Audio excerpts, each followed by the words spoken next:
your local blue coal dealer presents The Shadow. These half-hour dramatizations are designed to forcibly demonstrate to old and young alike that crime does not pay. Before The Shadow's adventure begins, a reminder to all homeowners. There's one sure way to get extra quality, extra value, and complete heating comfort. And that's by ordering blue coal by name. Blue coal's harmless blue coloring is the trademark of the world's largest hard coal producer. But even more, it assures you that each ton of blue coal has been laboratory tested for quality and sized and prepared to give you better heat with less furnace attention. So don't gamble with ordinary fuel. Ensure your family perfect heating comfort and satisfaction by ordering blue coal by name. Call your nearest blue coal dealer tomorrow. At the close of this afternoon's program, we have a most distinguished guest, one of the special assistants to the Attorney General of the United States, the Honorable Francis H. Horan. I'm sure you will all be anxious to hear what he has to say, so be sure to listen.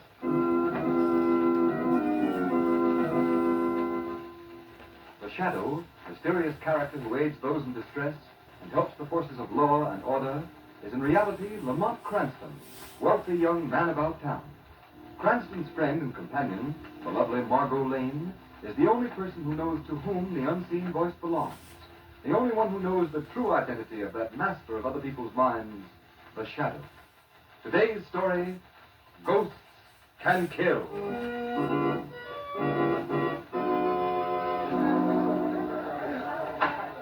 Court will come to order.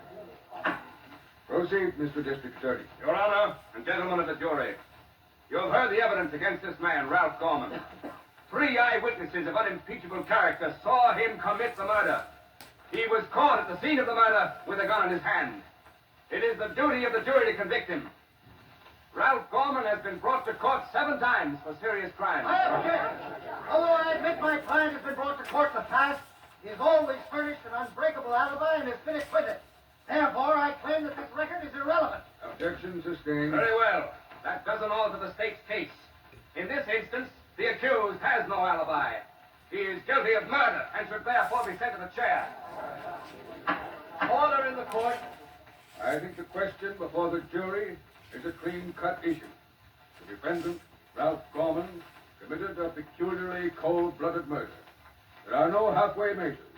He is either guilty or not guilty. I therefore instruct the jury to return a verdict of acquittal or first-degree murder. The jury will retire to consider the verdict.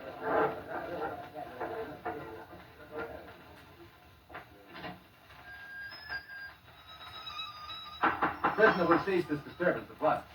What's the matter? Don't you like my music? This is a court of law, Gorman. While you are awaiting the verdict of the jury, you will please conduct yourself in a more seemly manner. Well, Margot, I've seen many murder trials in my time, but I've never seen one where the accused man played on a mouth organ while waiting for the jury to send him to the chair. Lamont, isn't Gorman one of the toughest gangsters alive? Yes. In my estimation, Ralph Gorman is public enemy number 1, Margot. Yet he's never been caught and sent to prison, Lamont. You heard that in the testimony. Well, he's been caught often enough. They've never been able to convict him, because he's always been able to furnish an absolutely airtight alibi. This time, for some unexplainable reason, he has no alibi. So if there's any justice, he should be put away for good. Here comes the jury back in again. It certainly didn't take long to come to a decision. After the evidence they heard, they should. Court will come to order. Gentlemen of the jury, have you reached a verdict? We have, Your Honor. We find the accused, Ralph Gorman, guilty of murder in the first degree. The court will come to order. The prisoner will stand. Ralph Gorman, you have been proved a menace to society, and society has passed judgment upon you. You have been found guilty of willful, deliberate murder in the first degree. Have you anything to say before a sentence is pronounced upon you? Yeah, I got something to say. Very well, be brief. Society passed judgment on me, huh? Okay, then if you're gonna kill me, I'm gonna come back from the grave and get even with society. Empty threats will avail you nothing, Gorman. Ah, you don't believe I can do it, huh? All All right, I'll even tell you who I'm gonna get. That will do. I'm not going First, I'm gonna get that big financier, Oscar Borden, that's always giving away money. I guess Borden's what you'd call a pillar of society, ain't he? Stop, Gordon. Then, just for fun, I'll kill that young guy, Frank Collins, that just got engaged to that social register dame. I'll come back after death and get both of them. Collins and Borden. Yeah, you don't think I can do it, huh? But I can! Yes, I can! Quiet, court. Ralph Gorman, I hereby sentence you to be taken to the state prison and to there be executed in the manner provided by law. And may God have mercy on your soul.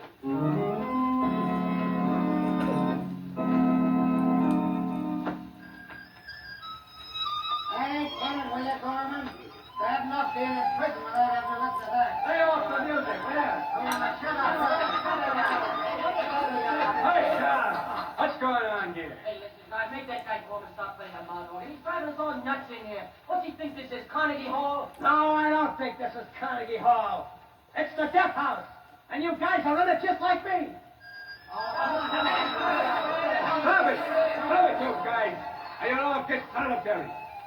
Gorman, you won't be allowed to keep your mouth talking as a special favor. You're gonna make trouble, I'll have to take it away from you. Have a heart, will you?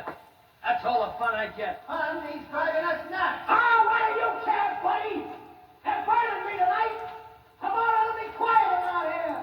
Quiet as the grave. Listen, Gorman, you'd better keep quiet. The warden will be here in a minute. The warden. What do I care for the warden? He can't do any more than give me the hot seat. He's doing that anyhow. Here comes the warden now. What's all the disturbance in here, guys? It's Gorman, warden. Here. Hey, did you hear from the governor, warden? Yes. I'm afraid I've got bad news for you, Gorman. Governor Roberts has refused to do anything about your case. They're gonna burn me tonight, huh? I'm afraid so. Looks like society put the finger on me. Just like the judge said. Well, okay. I warned him. Like I said in court, within a week, the millionaire Oscar Borden and Frank Collins are gonna be dead. Don't talk like that, Gorman. You'll see. And I think I'll get Governor Roberts, too, while I'm about it. That makes a nice trio, don't you think? Oscar Borden, Frank Collins, and Governor Roberts. I'm gonna come back from the grave and kill them. All three of them, yeah. Society passed judgment on me, huh? Okay, I ain't kicking. We'll see who laughs last. Making stupid threats won't do you any good, Gorman. Stupid, huh? Listen, in a week those guys are all gonna be dead. Lots deader than me. Come along, guys. You better warn them. Tell them their time is up when they hear me playing on my mouth organ like this.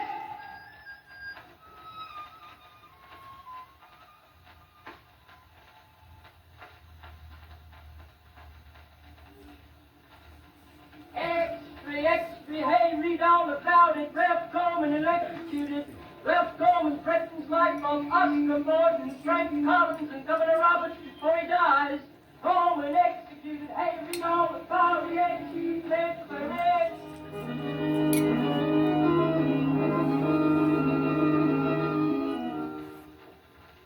Is there anything else you want me to do tonight, Mr. Borden? Before you go, draw the curtains and turn off the overhead lights, Taylor. Yes. Will you stay here in my study for a while? It's quiet. There's some things I want to look over. Yes, Mr. Borden. You won't be disturbed, sir. I think everyone else has gone to bed. There's a newspaper here.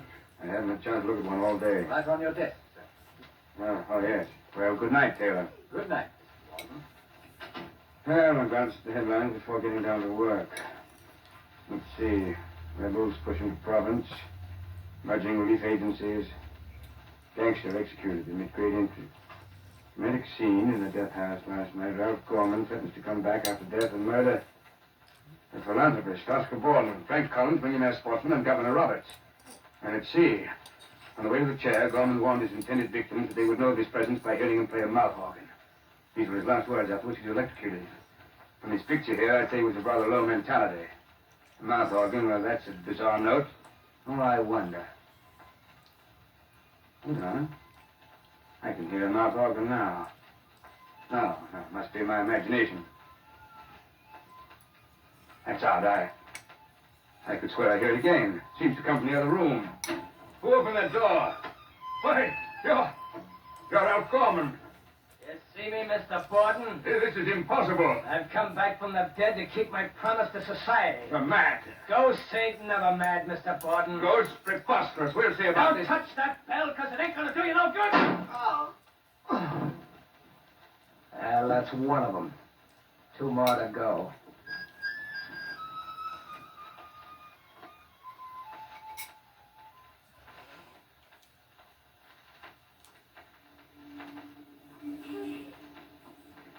Well, Lamont, as long as you just seem to be walking me around the streets aimlessly, you might at least answer my questions.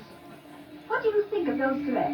Threats? What threats, Margot? The threats made by Ralph Gorman last night before he was executed. Oh, I wouldn't give them a second thought. A 6-year-old child knows it's impossible to come back from the dead and murder people. The Oscar Borden murdered, famous philanthropist found in his study shot to death. Yes, I hear too. Boy, give me a paper. Yes, Keep the change, son. Oh, thank you, sir. Taxi! Yes, sir. Where are you going, Lamont? I think this will bear a little investigating. I'll see you later, Margot. I'm going to drop in on the scene of the crime. Our friend Commissioner Weston should be there.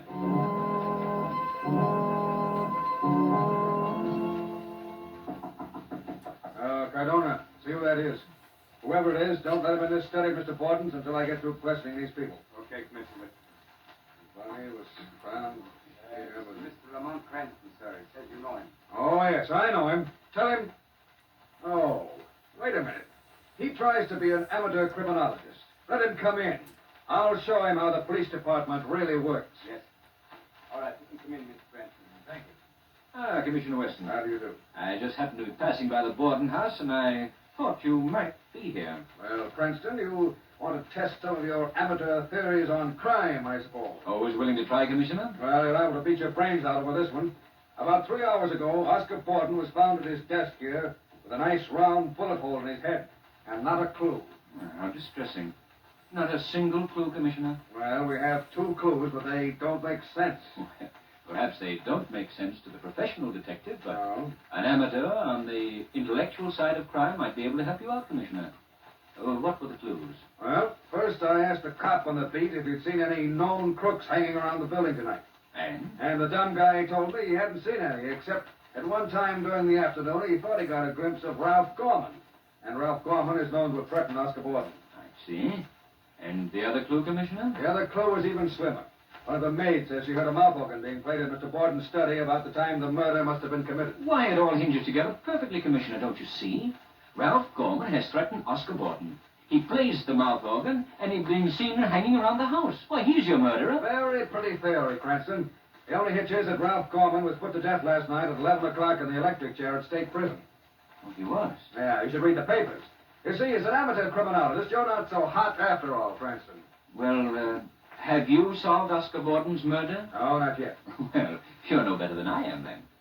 Commissioner Weston, if I were you, I'd put a guard of large, solid policemen around anyone Ralph Gorman might have had a motive to kill. Oh, yeah? And then what? Then, I'd look for the ghost of Ralph Gorman. It's lucky you're not police commissioner. Now, you'd better get out of here, Cranston. I've got important work to do.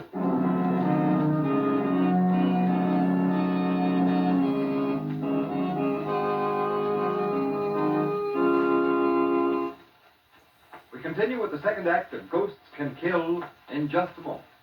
Homeowners, would you like to stop those tiresome trips to the cellar and keep furnace attention down to a minimum? Well then, here's what you do. Get in touch with your nearest Blue Coal dealer and ask him about Blue Coal's automatic heat regulator. It's a thermostat which is attached to the wall of your living or dining room that controls your furnace dampers automatically. Just set the thermostat control at the exact temperature you wish, and your Blue Coal heat regulator will maintain that temperature day or night. You know yourselves how costly and dangerous to health overheating the house can be. But a heat regulator will ensure you steady, even warmth, which is most beneficial to the health of all. What's more, by stopping this overheating of the house, a heat regulator will save you fuel. And saving fuel means saving money. You can own one of these Blue Coal heat regulators for only $18.95 plus a small installation charge. And believe me, it will pay for itself in the time and trouble of constant draft adjustment it saves you. So, call your nearest Blue Coal dealer tomorrow. His name is listed in the Where to Buy It section of your classified telephone directory under the words Blue Coal.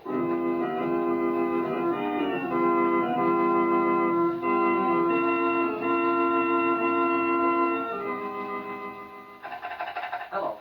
Hello. Oh, I thought we were cut off, darling, but now I tell you, I'm all right. Oh, but Frank, I'm so worried.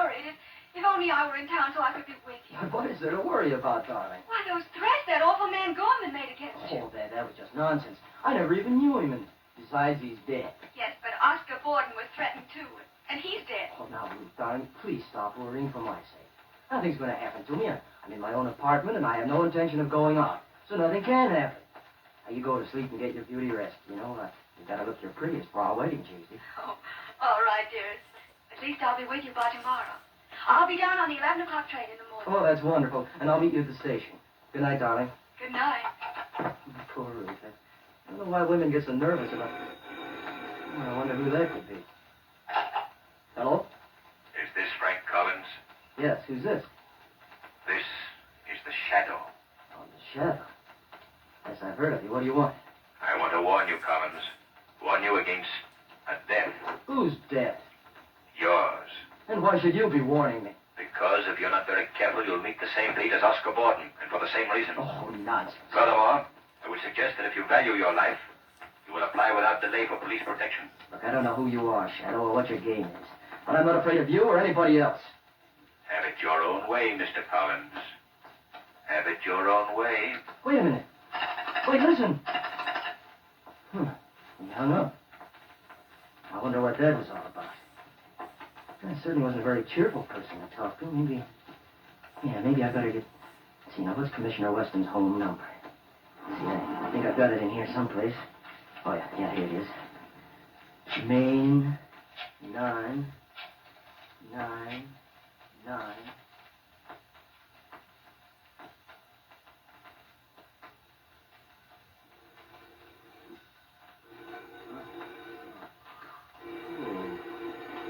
Who could be calling at this hour? Now, where's that phone? Hello, Commissioner Weston speaking. Commissioner, this is Frank Collins. I just received a threat. Frank? Oh, you did? Yes, I was informed I'm about to meet Oscar Borden's fate. How are you warned? Over the telephone just about 5 minutes ago. By a man who calls himself the Shadow. The Shadow? Is he mixed up in this? How should I know? Wait a minute. What's the matter? I thought for a minute I heard a mouth organ playing. Mouth organ? Oh, that's just your nerves, Collins. Is your door locked? No. Go lock it quick. All right, just a minute. Good Lord. I can hear the mouth organ myself over the phone. Collins! You're too late, Collins. Collins! You should have locked that door before you made the call. It's Ralph Gorman's voice. Who Collins! are you? Maybe you heard of me, Collins. I'm Ralph Gorman. Gorman! What? Don't shoot! Don't! Oh! Now, only one more to go. Operator! Operator! Operator, this is Police Commissioner Weston. Get me headquarters. Hurry, operator. Hurry!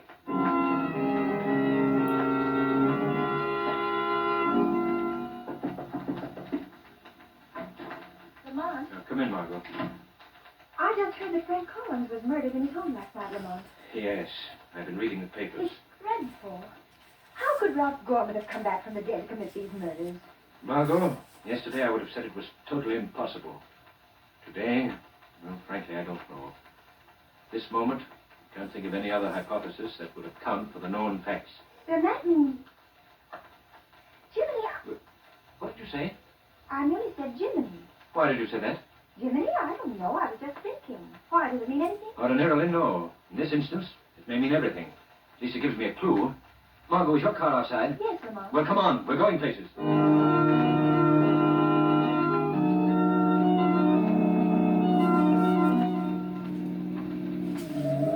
Hey, be careful, Margot. Watch how you're driving. You told me to stepwise. I thought you wanted to get to the Regal Hotel in a hurry. I do, but I'd like to get there all in one piece. This is a fine time to tell me that. Incidentally, why the Regal Hotel? Governor Roberts is staying there. He's addressing the manufacturers' dinner at the Colossus Club tonight.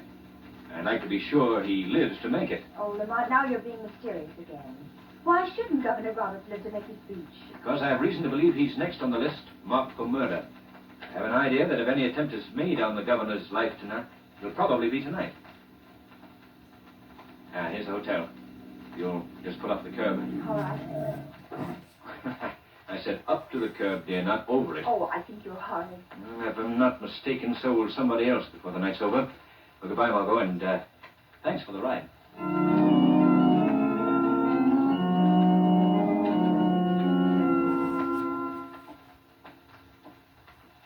This is the service entrance, Governor. Go right through that door there. You'll be on Marine Street. Good, thank you. That's where I told my car to wait. Governor Roberts, do you think this is wise? Wise, Latham? Of course it's wise. What danger can there be? I'm going straight to the dinner at the Colossus Club alone in my own car with my own chauffeur. Just as you say, sir. Through this door to the street, you said, Porter? Yes, sir. Thank you. Now, where's my car? I told Henry to wait. Oh, there he is.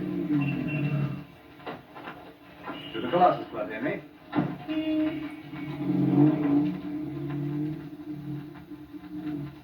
Henry, this is the most preposterous thing I ever heard of in my life. What's our police force turning into? A bunch of old women? Ralph Gorman? Of course I couldn't pardon him. The man was guilty. He certainly can't come back from the dead, can he, Henry? All this cock and bull story about playing a mouth organ, you don't believe... Henry, what's making that noise? Henry, you hear me? Henry, what's the matter with you? This isn't the way to the Colossus Club. You're heading for the river. Stop the car. Henry, Why, you're not Henry. That's right, I ain't Henry, Governor. Don't you remember me, Ralph Gorman? Ralph Gorman? No. No, it's not possible. You see me, don't you? And you remember how I used to play the mouth organ in the death house? Like this. Stop the car. Let me out. I'll let you out, all right, in 10 feet of water when we get to the river. No. Let me out. You didn't let me out of the chair, did you, Governor? I burned, remember? Well, you'll drown. Stop the car. Stop it, I say. You'll kill us both. You can't kill a dead man, can you, Governor? The old fool went and croaked by himself. Scared to death. That saves me the trouble. I wouldn't be too sure of that, Gorman. Hey, what's that? Governor Roberts is unharmed. He's only fainted. He has a weak heart. Who's that? Where are you? You didn't know you had the Shadow as a passenger. The Shadow, huh? Well, you can't hurt me. Even a shadow can't harm a ghost. But you're not a ghost, Gorman. Yeah, that's what you think. Don't you know that Ralph Gorman is dead? Certainly. But you're not Ralph Gorman. You're his twin brother, Arthur. That's a lie. No, it isn't, Arthur. I went down to the city records office and checked up on the birth certificate. A very pretty little story. Your mother had twin boys and concealed the fact from everyone. She brought you two up deliberately for a life of crime. Very convenient, wasn't it, Arthur? No matter what crime one of you committed, the other was always seen somewhere else at the same time to furnish a complete alibi. Yeah, I'm Arthur Gorman, Ralph Gorman's twin brother. If we hadn't got the hour mixed up, they'd never have convicted Ralph that last time. Too bad, wasn't it? After all the trouble your mother had taken for years to conceal the fact you were twins. How did you get onto it? Why, a friend of mine used the expression Jiminy, and I naturally connected that with Gemini. I don't get it. You wouldn't. Gemini is the sign of the zodiac, which means the twins. Well, Arthur, this is a very interesting discussion, but I think now you'd better stop the car. Yeah? What do you think I am, crazy? They're never gonna burn me. That's a matter of opinion. All right, you got me, but I got you, Shadow. Got you where I want you. There's the river right ahead of us. I'm gonna drive over the embankment. I'll drown, but so will you. I'll drive right over the edge. None of this emergency brake works you want?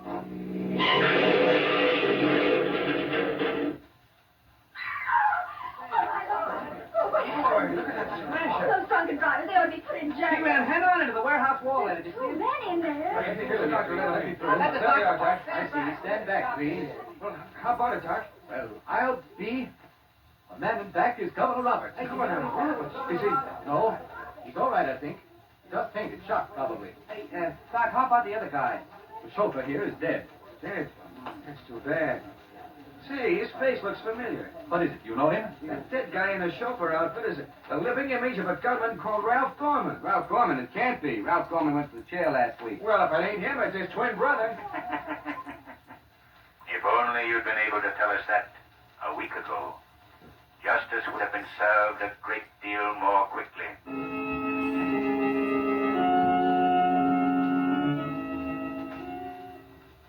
In a moment, we shall introduce our distinguished guest, one of the special assistants to the Attorney General of the United States, the Honorable Francis H. Horan. But first, here's John Barclay, Blue Coal's heating expert, with some money-saving hints on furnace care and attention. Thank you, Ken Roberts, and good afternoon, friends. Last week I discussed the three factors which cause heat to be lost up the chimney and how they can be corrected. This afternoon I want to tell you about another common cause of wasted coal and heating inefficiency, namely ash pit loss. Ash pit loss means the unburned or partially burned coal which falls through the grates into the ash pit. This loss is due simply to shaking the grates too often and too vigorously. Don't shake the fire every time you throw on fresh coal. Let that depend on the weather outside. And when you shake the grates, stop immediately when you see the first red glow in the ash pit. If you think you're not getting full value for your heating dollars, here's what you do. Call your neighborhood blue coal dealer. He'll be glad to have a trained John Barkley heating expert inspect your furnace. Remember, there's no charge or obligation on your part. So feel free to call on your blue coal dealer. I thank you.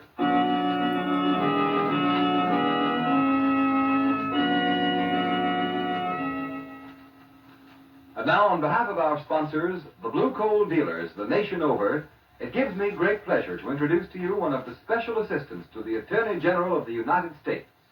Ladies and gentlemen, the Honorable Francis H. Horan. Thank you, Mr. Roberts. I'm very happy to be here with you this afternoon and to have the opportunity of speaking to the audience of the Shadow program. I am sure all law enforcement bodies in the United States agree with me when I say that constructive radio programs are a very great help in the prevention of crime.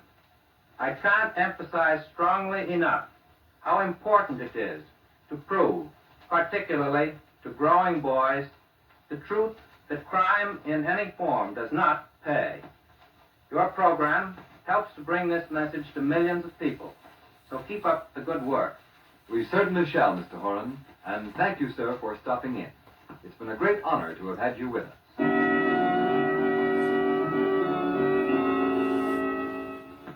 Today's program is based on a story copyrighted by the Shadow magazine. All the characters and all the places named are fictitious. Any similarity to persons living or dead is purely coincidental. The Shadow magazine is now on sale at your local newsstand.